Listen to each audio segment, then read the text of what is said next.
Meus irmãos e irmãs, boa noite. Que bênção poder participar com os irmãos, que a graça e a paz do nosso Deus seja sobre a vida de cada um dos irmãos, sobre a vida dessas crianças que têm recebido a palavra do Senhor e têm recebido o ensinamento dessa palavra. E eu tenho certeza que essas crianças nunca vão esquecer do dia de hoje. É um grande ensinamento para elas. Quero trazer um abraço fraterno do Conselho da Igreja das Américas ao Conselho da Igreja, também da diretoria do Comipres. Comipres, para quem não teve hoje de manhã, é um conselho missionário presbiteriano para a evangelização do sertão. Nós estamos desde 2019, iniciamos um trabalho no sertão, numa cidade chamada Brotas de Macaúbas, uma cidade onde não havia presença presbiteriana. Um trabalho que começou em janeiro de 2019, debaixo de uma árvore, com um casal missionário e suas 2 filhas, com 3 crianças da cidade. Hoje nós estamos, para a glória de Deus, em 4 cidades: Brotas de Macaúbas, Oliveira dos Brejinhos, Ipupiara e Ibotirama. Nós estamos hoje, atendemos um público hoje aproximado, porque todos os missionários, nós começamos o trabalho com 2 missionários, o pastor Jefferson e o Luiz, missionário, e as famílias deles. Hoje nós temos 19 missionários nas 4 cidades. Hoje nós atendemos diversos povoados. Temos 8 templos construídos naquela região, de 2019 até hoje. Foram construídos 8 templos. Todas as reuniões que os missionários fazem, eles encaminham para Simone, que é a nossa missionária de base, o número de participantes em cada reunião, seja ela na área missionária, seja ela na área social. Semana passada agora fechamos o número sexta-feira de quantas pessoas nós atendemos. Essa semana passada agora nós atendemos 1.736 pessoas no sertão. 2.636 pessoas. Um trabalho que em 2019 nós começamos, onde não havia presença presbiteriana. Eu disse pela manhã que quando nós chegamos a Brotas, Brotas foi uma cidade em que houve um avanço missionário norte-americano na região, onde eles plantaram 2 igrejas em 2 cidades. Numa cidade eles construíram igreja, escola e hospital, que é, não sei quantos aqui conhecem a Bahia, mas se você conhece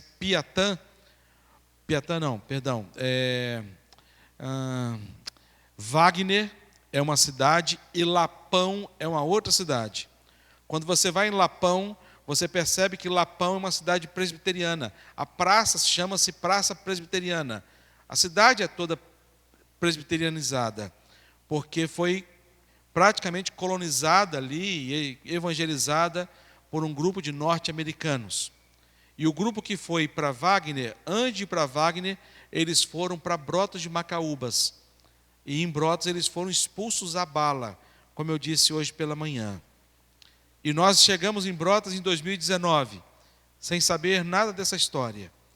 Deus colocou no nosso coração. E eu fui saber dessa história quando eu fui comprar o terreno para a gente construir a igreja. O rapaz que vendeu o terreno para a gente chegou para mim e falou assim: pastor, os meus antepassados estão tremendo no túmulo. E eu falei assim: por quê? Aí eu falei assim: porque os meus antepassados foi a família que expulsou os presbiterianos aqui de Brotas à bala. E aprove a Deus de vocês comprarem o terreno da família que expulsou vocês aqui há alguns anos atrás. E hoje a nossa igreja está lá edificada.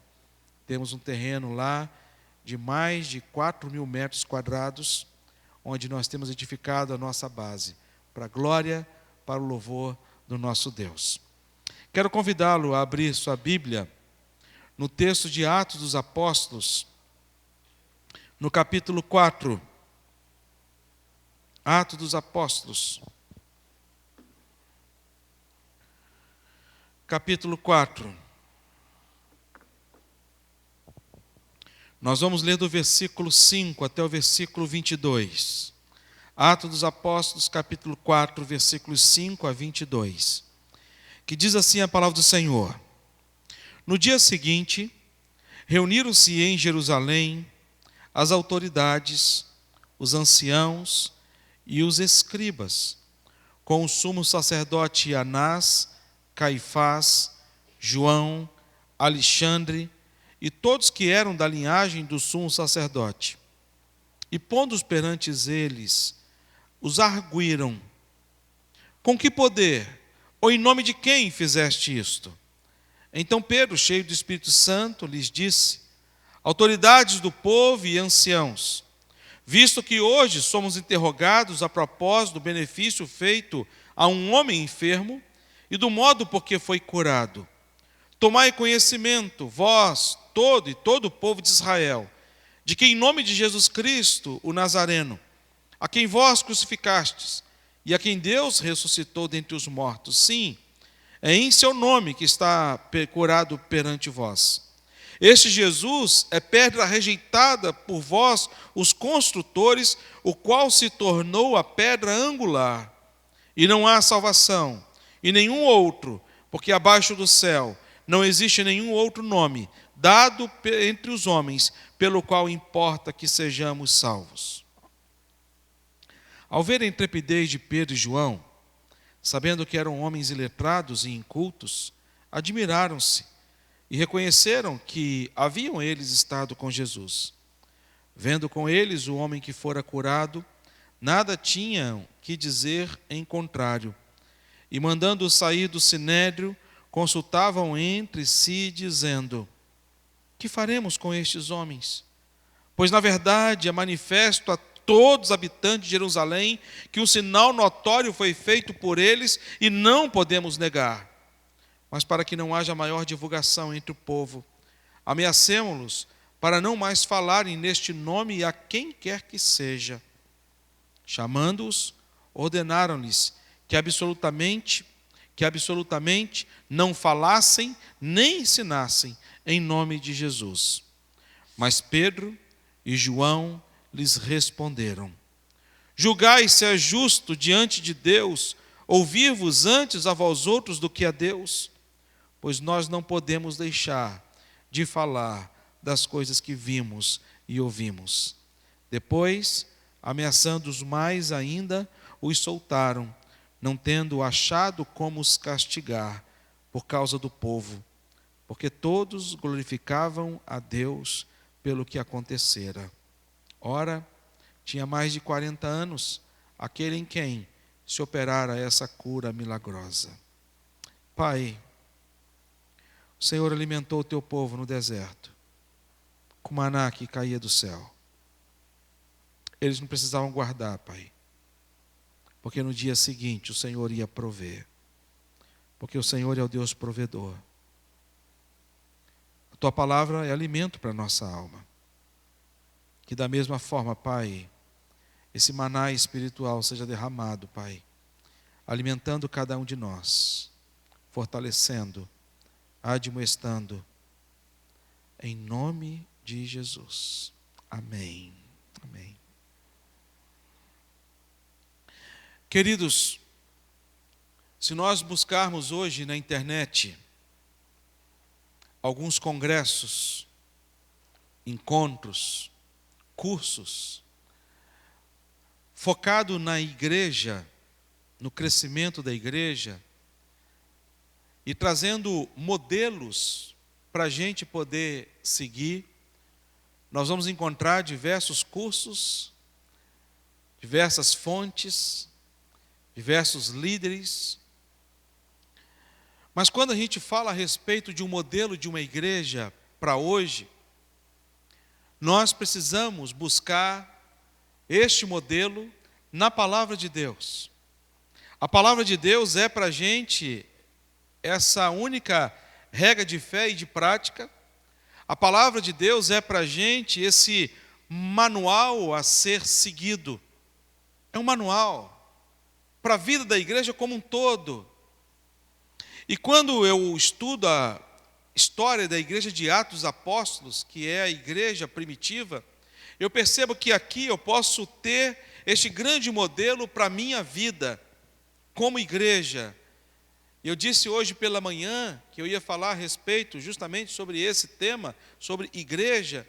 E falando sobre igreja, não quero aqui trazer o foco para denominação, não quero trazer o foco aqui para a bandeira denominacional, e muito menos para a vida eclesiástica da igreja, no que se refere ao governo da igreja, sobre a vida do conselho, dos líderes da igreja. Mas quando aqui o texto vai falar a respeito de igreja, e nesse dia especial, eu quero tratar especificamente sobre a minha vida e a sua vida, para que você possa e nós possamos buscar aqui na palavra um modelo de igreja para nós seguirmos, porque é o único lugar que pode nos oferecer o modelo de uma igreja para hoje. É o único lugar. É a única referência que a gente pode buscar e basear, não é nas minhas experiências, não é nas experiências de outros pastores, de outros líderes. Há muitos pastores que vão para congressos e congressos e congressos, buscando ferramentas, e nada contra pastores participarem de congressos. Eu acho que precisa participar, tem que buscar conhecimento, mas não para poder buscar um modelo que deu certo em uma determinada região, para poder aplicar aqui ou em qualquer outro lugar. Nós sabemos que cada igreja é uma realidade. Nós sabemos que o nosso Deus é um Deus rico em sabedoria, e é um Deus rico em propósitos. O Deus que age lá numa determinada igreja, quando lá nos Estados Unidos, aquele culto que não parava, lá em Vila Velha, uma igreja começou a fazer um culto também que não parava, replicando a uma ação que houve lá nos Estados Unidos, numa escola. Só que não foi para frente, porque não é replicar modelo. Nós que temos que buscar na palavra de Deus este modelo para a nossa vida. E às vezes a gente pensa assim, ser igreja é muito fácil. E hoje foi uma bênção aqui, participar do culto com os irmãos. Eu me emocionei com as recepções de membros aqui de vocês. A maneira como Deus tem agido na vida da igreja. Eu louvo a Deus porque é Ele que age, não somos nós. Nós não temos alcance aos corações, mas Deus tem. E só Ele pode fazer o trabalho que é dEle, porque a igreja é dEle, a igreja não é nossa, a igreja não é minha, a igreja não é sua, a igreja é de Cristo Jesus. A igreja é de Cristo. E para a gente é uma honra, um privilégio, participar deste corpo de Cristo. Participar com você dessa unidade que o apóstolo Paulo ele vai falar deste corpo muito bem ajustado. E cada parte do corpo tem a sua função. E essa mensagem de hoje é justamente para você refletir acerca da sua vida, para mim refletir acerca da minha vida. Eu disse pela manhã que eu fui criado na igreja desde berço. Meu pai foi eleito presbítero muito novo, em São José das Torres, distrito de Mimoso do Sul. Um povoado pequeno, na beira da BR-101, indo lá para Cachoeiro Itapemirim, antes da entrada de Cachoeiro. Papai foi eleito presbítero com muito novo e morreu presbítero com 83 anos de idade. Mamãe presidente de SAF, envolvida com SAF. Então eu sempre recebi ensinamento dos meus pais com respeito a todo o processo de igreja, mas na minha adolescência eu não conseguia compreender o amor dos meus pais pela igreja. Eu não conseguia compreender. Vocês não são da minha época. Eu sou de uma época em que não existia videocassete, você imagina?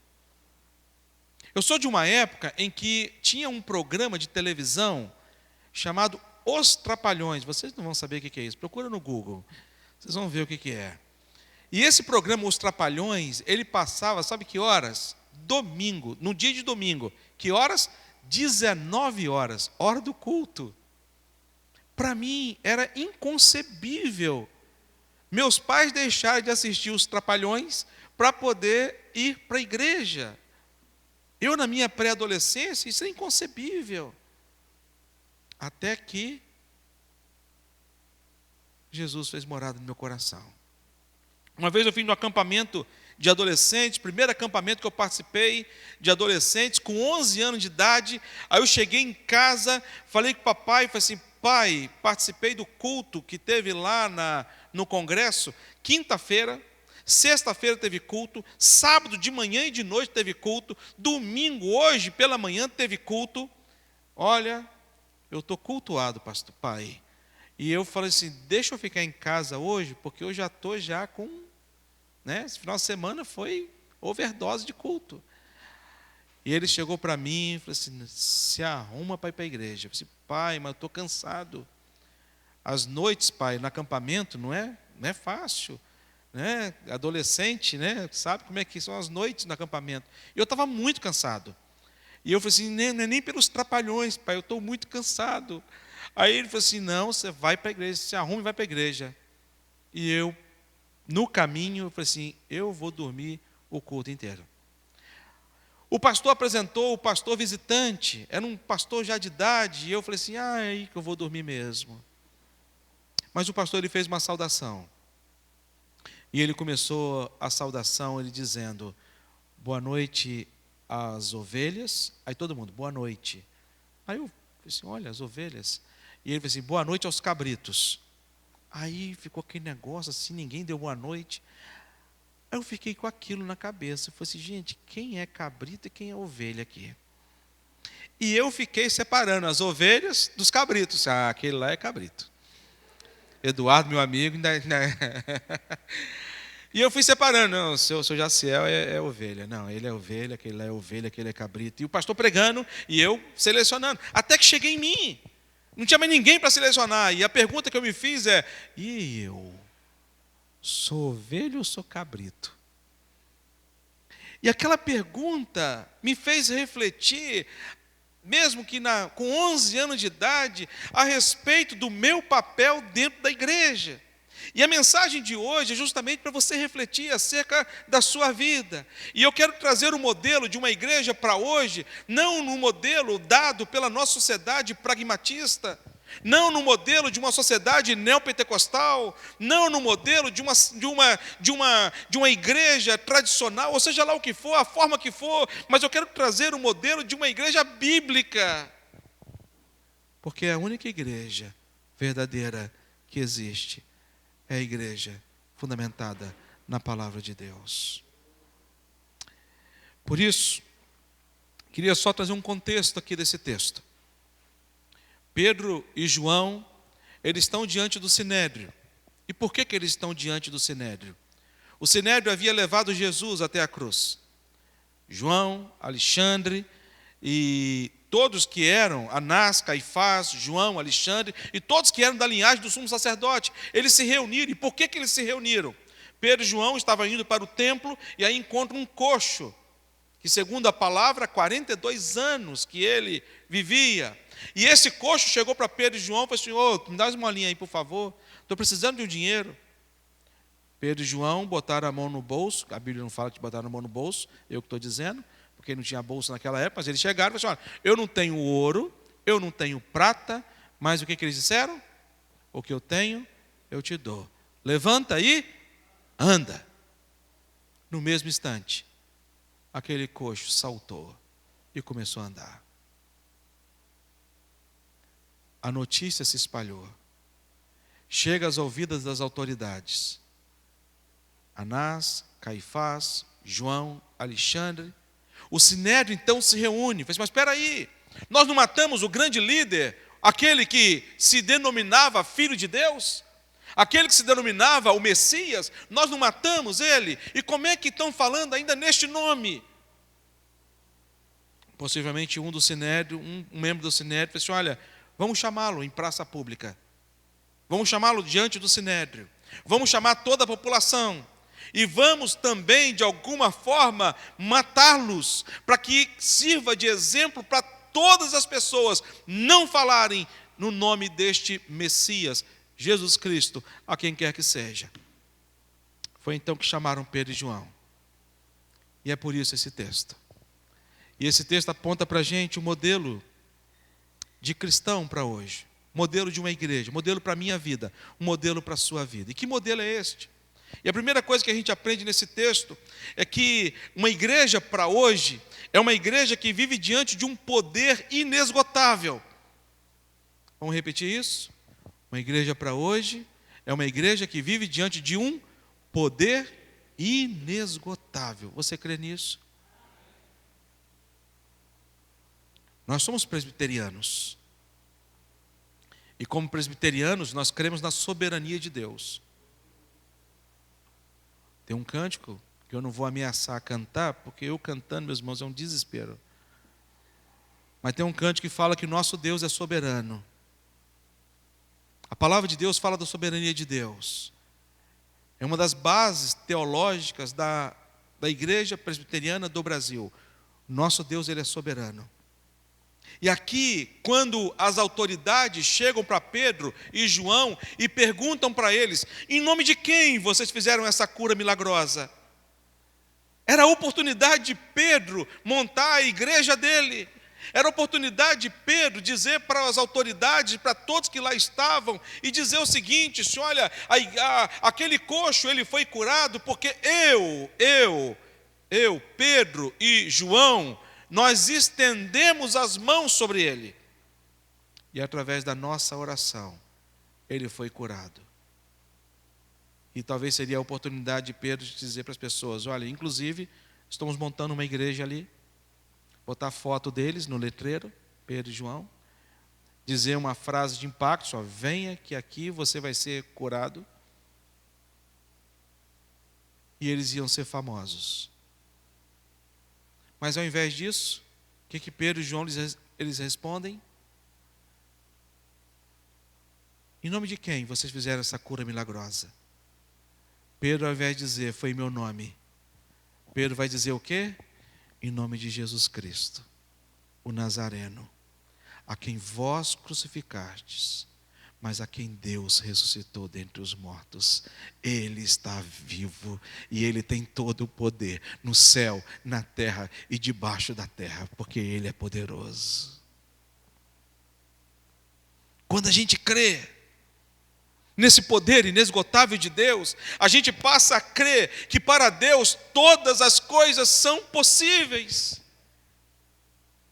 Eu não sei se você, e aí eu vou voltar a trazer aqui, qual é o modelo de uma igreja para hoje. O modelo de uma igreja para hoje é uma igreja que crê de fato neste poder.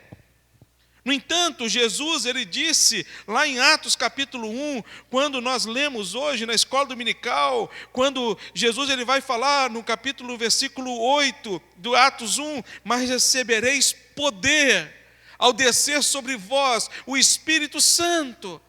Quando o Espírito Santo de Deus, ele é derramado sobre a vida da igreja, meus queridos irmãos, nós somos capacitados por um poder, mas não é um poder que vem de você.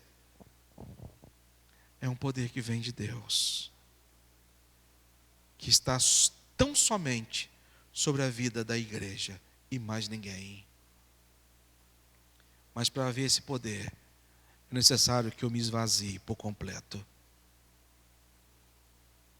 Porque a presença desse Espírito Santo de Deus na minha vida não pode coincidir com nada que não seja de Deus na minha vida.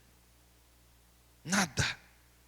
E quando a gente passa a ver essa manifestação deste poder de Deus, a gente passa a perceber que não é a gente que faz, mas é Deus que faz através da gente. Eu tenho dito em todos os lugares aonde eu vou, que o mais bonito do ministério, o que mais me impressiona no ministério pastoral, não são as coisas que eu faço,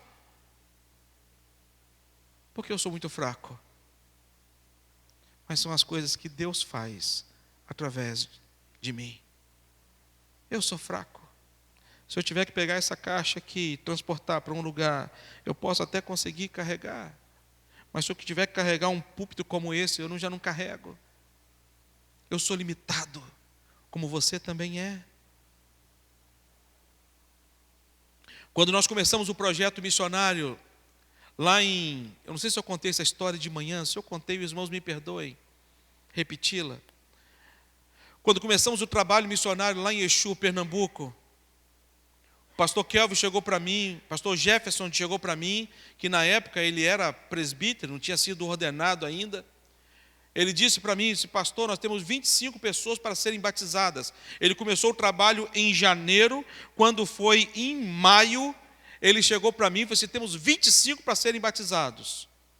Nós queremos uma caravana de julho, para poder irmos lá em Brotas de Macaúbas, para quê? Para inaugurar um espaço que nós alugamos, preparamos para poder, porque a casa do pastor, a casa do presbítero Jefferson não estava cabendo mais, nós precisávamos de um espaço e nós precisávamos de um lugar para poder reunir os irmãos e batizar os 25 primeiros membros. Chegando lá em Brotas, numa caravana, em julho, o Jefferson chegou para mim e falou assim, pastor, tem um irmão que para ser batizado ele quer conversar com você. Eu falei assim, não tem problema, vou ter que conversar com todos eles. Nós vamos ter que, estou aqui com 2 presbíteros da minha igreja, nós precisamos examinar todas as pessoas que vão ser batizadas, para saber se estão prontas ou não para o batismo. Foi numa quinta-feira o batismo. Na quarta-feira, nós fomos para a rua, para poder a gente evangelizar e convidar as pessoas para o culto, para participar do culto. E aí eu estou numa rua, evangelizando, batendo de porta em porta, casa em casa, e aí eu bato palma numa casa, uma senhora me atende. Ela chega para mim e fala assim, o senhor é o pastor Davidson? Eu falei assim, sou. Aí eu pensei, já estou conhecido na cidade. Que bênção. Aí ela chegou para mim e falou assim, porque também nós somos da igreja pebesteriana. Aí eu falei assim, eu também sou da pebesteriana, então somos da mesma igreja. Que bênção. Aí ela falou assim, o meu marido vai ser batizado também domingo, amanhã. Aí eu falei assim, ótimo. Então, mas ele quer conversar com o senhor primeiro. Eu falei assim, então é ele. Já que eu estou aqui, posso conversar. Ela chamou o marido. O marido veio, esse pastor, que bom que está aqui, se apresentou e tal. Tivemos um bate-papo de preâmbulo.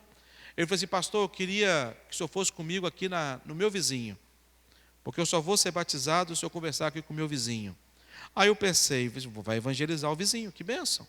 Aí fui com ele no vizinho. Chegou no vizinho, ele bateu palma. A senhora, esposa desse cara que ele queria conversar, estava varrendo a sala da casa, ela vem com a vassoura do lado de fora da casa e já aponta a vassoura para ele. E começa a falar vários palavrões sertanejos que eu nem conhecia. E mandando ele sumir da vida deles. E eu fiquei sem entender nada. Eu falei assim, meu irmão, não é uma boa hora da gente evangelizar. Vão voltar para sua casa, vamos conversar sobre o batismo. Se não, pastor, eu só vou ser batizado se eu conversar com o marido dela. E ela, xingando, aquela coisa toda, some da nossa vida. E eu falei assim, não, mas... E ele falou assim, eu quero conversar com o seu marido, chame o seu marido. E ela chegou para ele e para mim e falou assim, isso vai dar morte. Meus irmãos, quando ela falou isso vai dar morte, eu olhei para o portão. O portão estava fechado, mas sem cadeado. Eu falei assim, ai Jesus, toma conta. E aí vem o cara com uma faca na mão. E aí ele vem com a faca na mão já com outros palavrões sertanejos, que não vale a pena. E aí ele, aquela confusão, aquele bate-boca e tal, aquela confusão toda. E aí ele chegou, eu pedi para poder acalmar, para ele ficar quieto. E eu disse para ele, não vem aqui fora não, senão vai ficar ruim para você. Eu não sei por que eu disse isso, mas eu disse. Não sei se foi uma ameaça, desespero, meus irmãos. E aí eu cheguei para ele e falei assim, meu irmão, escuta pelo menos o que ele tem para te falar. Só escuta. Só te peço isso. Ele não vai aí dentro, nem você vem aqui fora. Você só escuta. E aquele irmão que me chamou para ir na casa daquele vizinho, ele começa a chorar. E em choro, ele chega para aquele rapaz e diz, olha, você está perdoado pelo que você fez com a minha filha há 8 anos atrás. Aquele vizinho tinha violentado sexualmente a filha daquele cara. 8 anos atrás. E ele chegou para aquele homem chorando e disse: eu passei 8 anos da minha vida, muitas noites, em claro, porque eu não conseguia dormir, pensando numa forma de te matar. Mas a partir de hoje, eu vou passar minhas noites em claro, orando pela sua vida, para que a mesma graça de Deus que me alcançou, alcance também a sua vida. Eu vim aqui dizer que você está perdoado em nome de Jesus. E você é meu único convidado para o meu batismo na igreja presbiteriana, lá no centro. E saiu. E quando ele saiu, eu fiquei. Ele disse: pastor, vem comigo. Meus irmãos, quem disse que eu saía do lugar? A perna tremendo, de tanto nervoso. E eu com muita dificuldade saí ali, falei com ele, falei assim: vai lá no batismo e tal.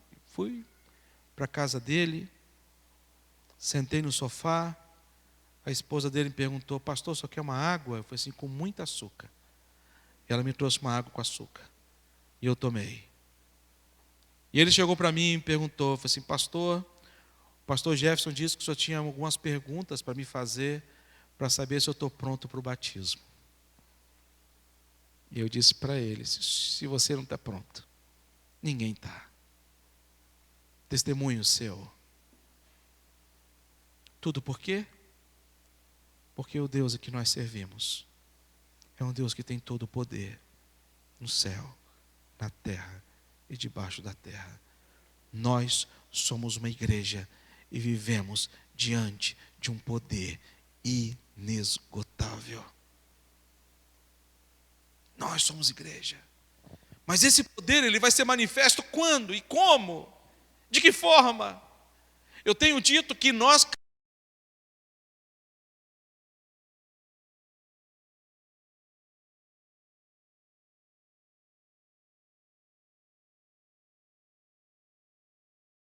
sociais, e a pergunta dele foi: o que que você tem, qual é o segredo que vocês estão aplicando aqui? Eu disse para ele: pastor, não tem segredo. O problema é que o Salmo 133, ele não é para ser lido tão somente quando a gente faz um piquenique. O Salmo 133, ele não é para ser lido quando a gente faz uma programação social da vida da igreja. O Salmo 133, ele fala de bênção de Deus. Ele vai dizer: ó, quão bom e quão agradável é que os irmãos vivam em união.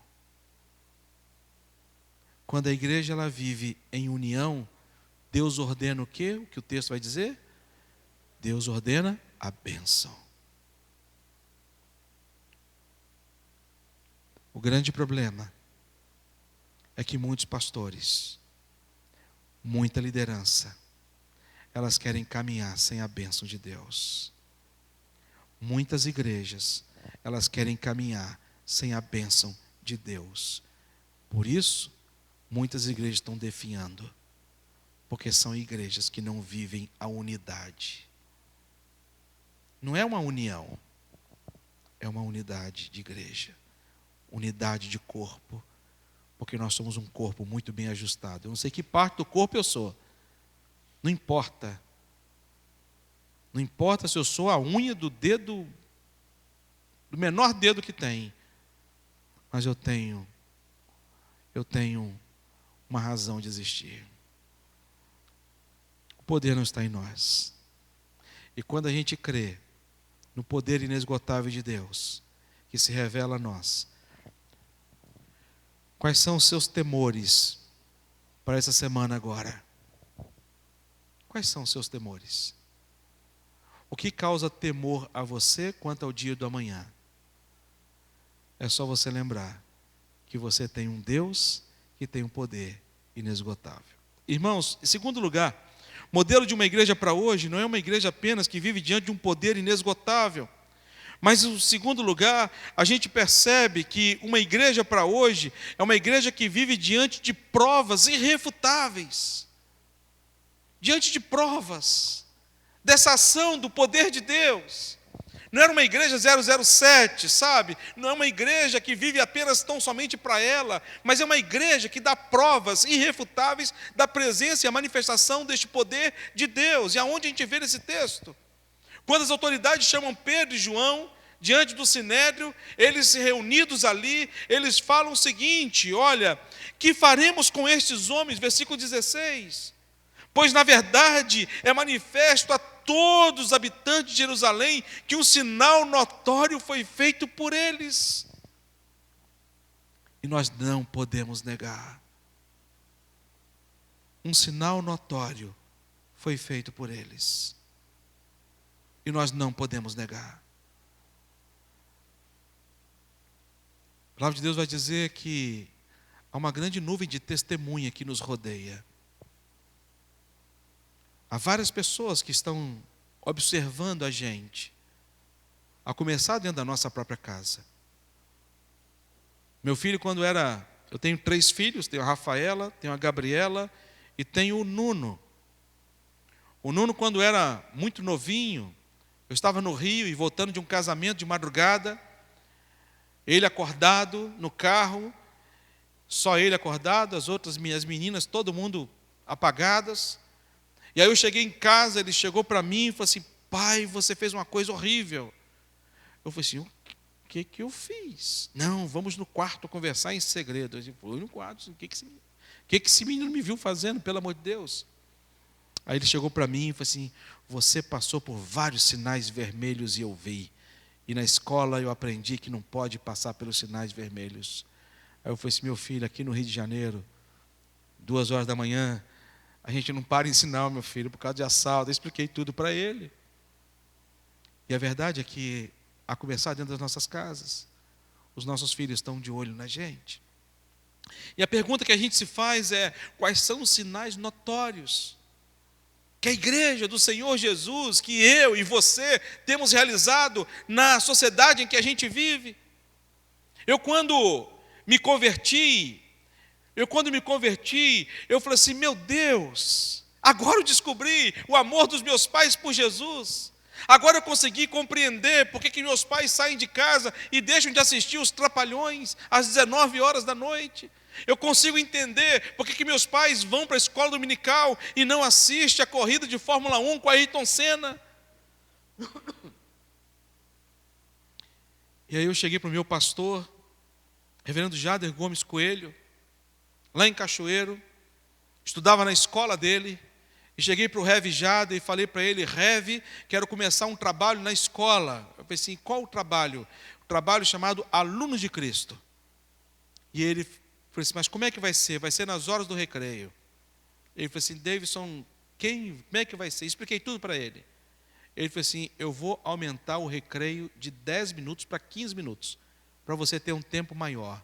Aquilo na escola foi uma festa. Meus amigos me jogaram para cima, celebrando.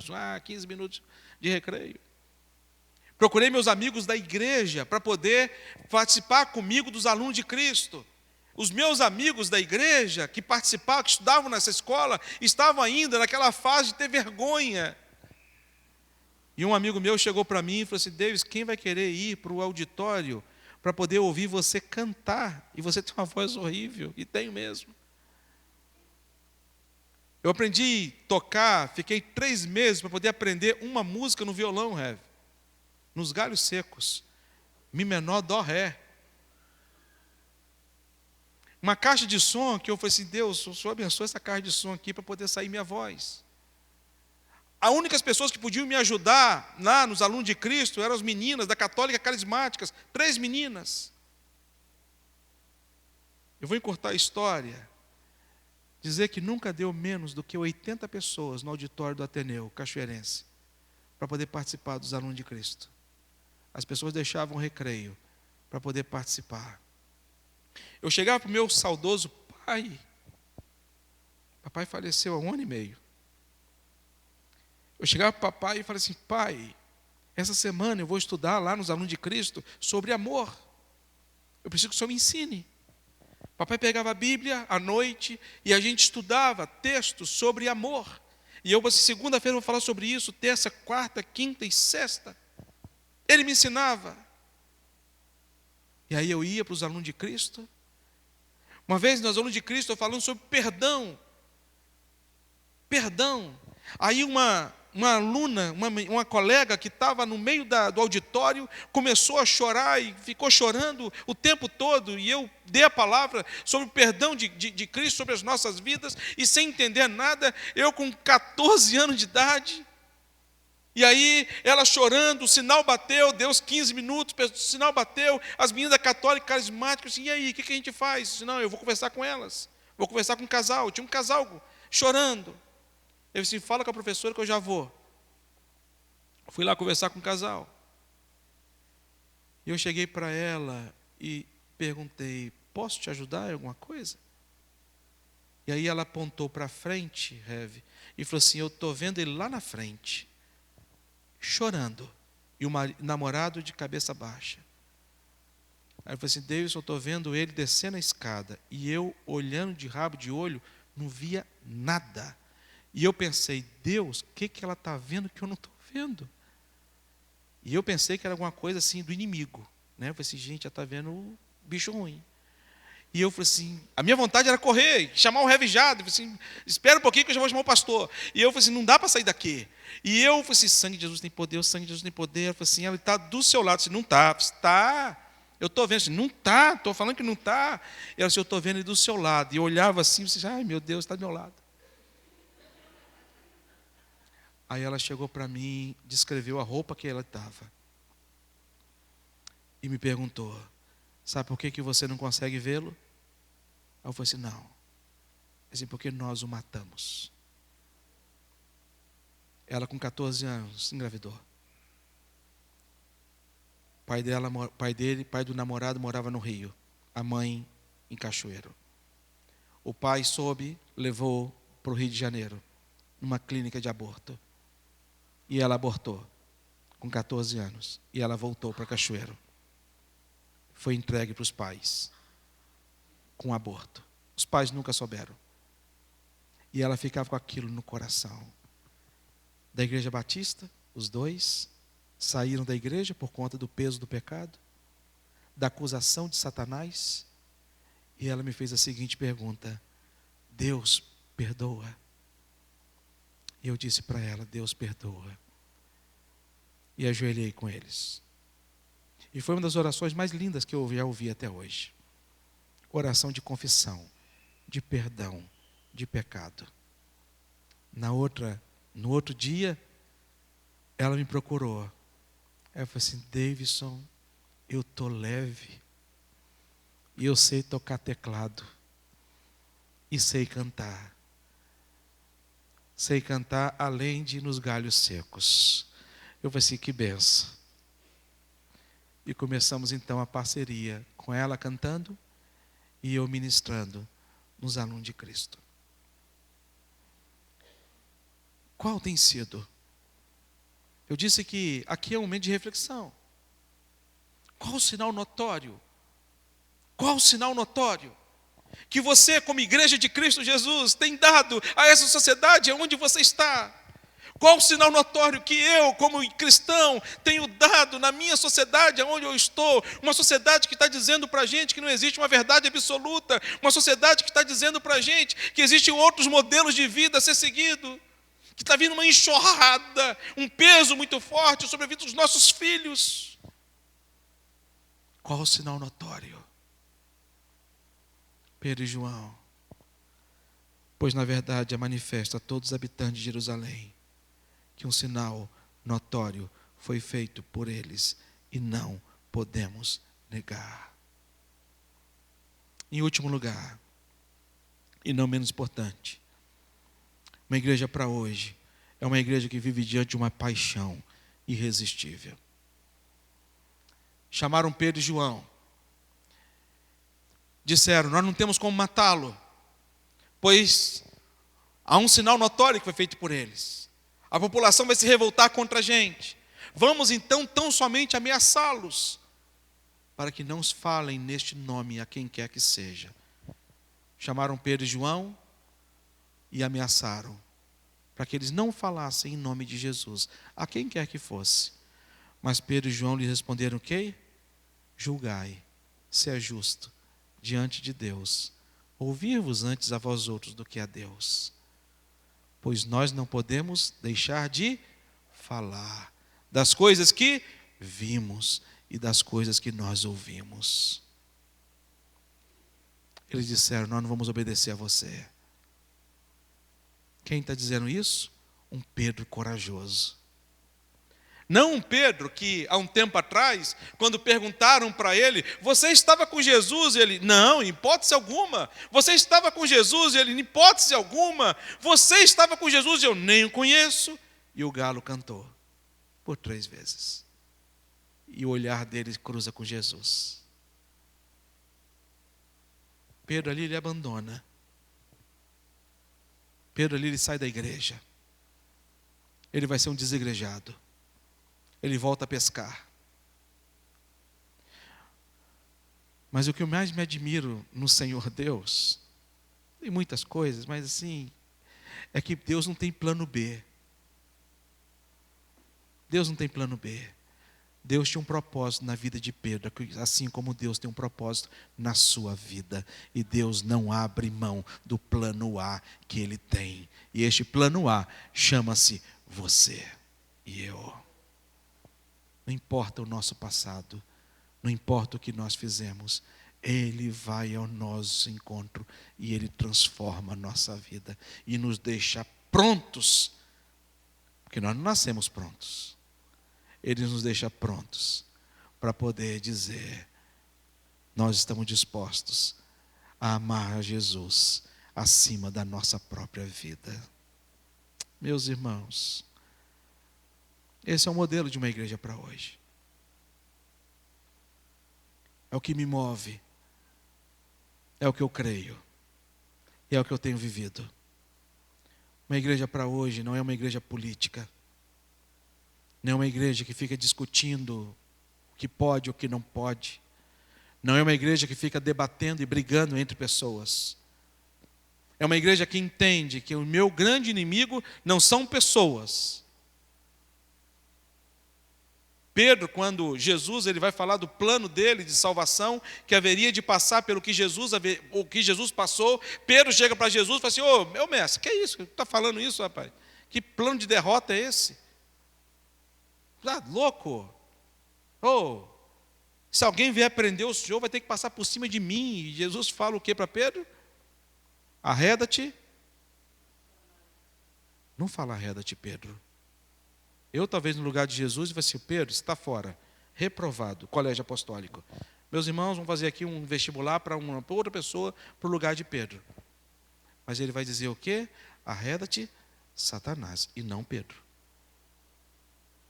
Só que muitas vezes a gente diz: arreda-te, pessoa. A nossa luta não é contra a pessoa. Eu volto na unidade. O Comípras tem crescido. A minha resposta para o pastor Márcio, lá da Chapada Diamantina, foi o Salmo 133. Pastor, o nosso trabalho não tem segredo, mas a bênção do nosso trabalho está na unidade das igrejas. 44 igrejas parceiras, 44 igrejas realizando trabalho no mesmo lugar, 44 igrejas intercedendo pelos nossos missionários, 44 igrejas fazendo campanha de oração, 44 igrejas fazendo jejum de oração, 44 igrejas envolvidas. Deus já tem feito coisas maravilhosas aqui nessa igreja. Eu louvo a Deus pela vida do reverendo Woody, pela sua família. Eu louvo a Deus pela vida do conselho desta igreja, da liderança desta igreja, da mocidade dessa igreja. Para mim foi uma bênção participar. Eu fui edificado aqui com os irmãos. Eu pude ver aqui uma igreja viva, eu me emocionei. Uma igreja viva. A igreja, segunda igreja presbiteriana de Macaé, ela está viva, porque o nosso Jesus está vivo. Ele habita no meu e no seu coração. Mas que a bênção de Deus, para que a bênção de Deus recaia, não deixe nada atrapalhar a unidade. Nada, meus irmãos.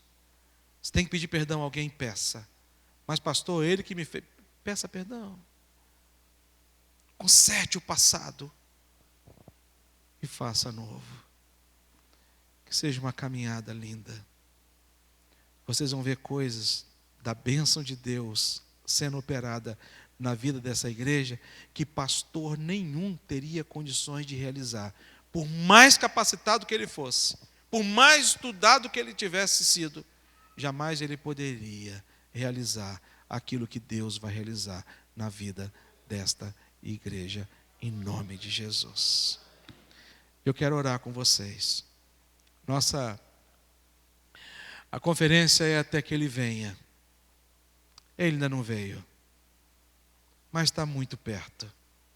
Está muito perto. Eu gosto da expressão que eu ouvi do Paulo Júnior. Ele usou a expressão da volta de Jesus, dizendo que Jesus já virou a esquina. Eu gostei dessa expressão. Jesus já virou a esquina. E de fato sim.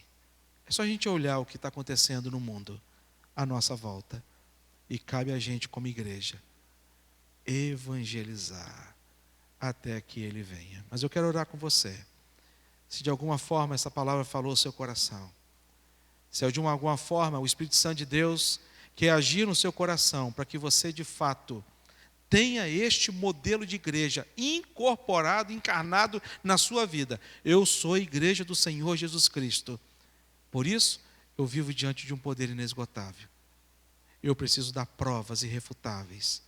E eu preciso viver diante de um amor inigualável por Jesus. Eu quero orar com você, se de alguma forma o Espírito Santo de Deus falou ao seu coração.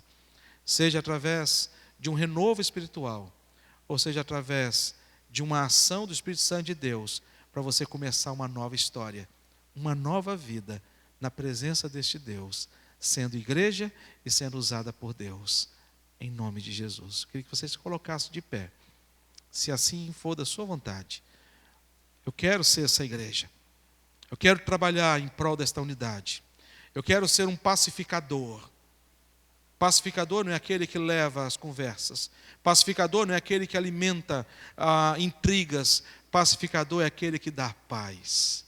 É aquele que vai em nome de Jesus Cristo. Eu quero orar com os irmãos. Senhor Deus, dá-nos esta graça, Pai, de sermos esta igreja. É possível ser. E só é possível ser porque o Senhor está vivo. Só é possível ser porque o Senhor é o Senhor da igreja. Nós não somos o Senhor da igreja. Nós, ó Deus, temos orgulho, um grande título que também Paulo tinha.